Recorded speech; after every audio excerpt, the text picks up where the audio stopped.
Where do we find hope, especially in today's environment with everything that's happening around us and in our world?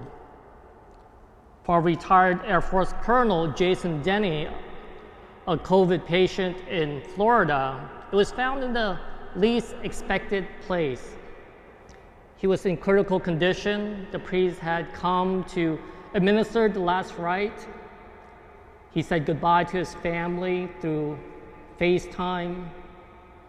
But despite all the signs looking bad, Rosara, a hospital housekeeper, urged him to not lose hope. She encouraged him to keep fighting.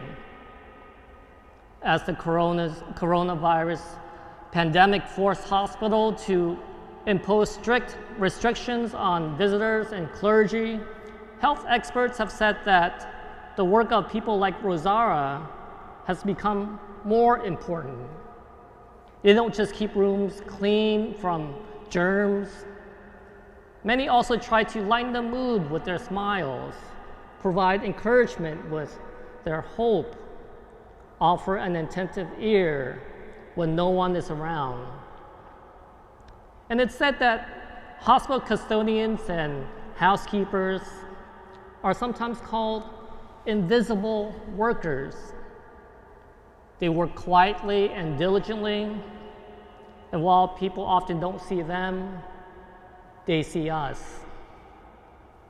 Jason, now recovered, said that while he was in critical care, he looked forward to Rosara's visit every morning when she came to clean his room.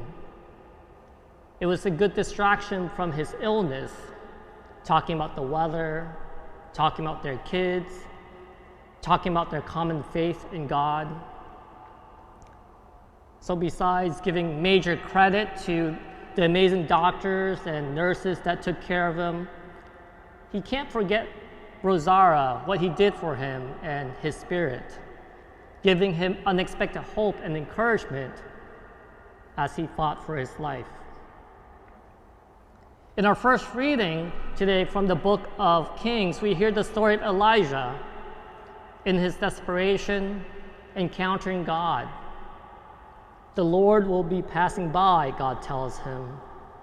But Elijah finds out, is not in the wind, is not in the earthquake, is not in the fire, but in a tiny whispering sound. A tiny whispering sound. It's another reminder to us not to look for the Lord merely in the dramatic and unusual, but that God may well be revealed in the quiet and unremarkable, in the most ordinary things. But what this story of Elijah and the story of Jason as a COVID patient may be telling us most of all is not that God is more available in the microscopic than the macroscopic, or that God is more available and prefers the small to the large, but rather that God cannot be limited by our expectations of where and how God can appear or be revealed. So often, if we look back in our lives or on some specific moments of hardships or trials, we're struck by how God worked and was present in something we would have avoided if at all possible. God was there.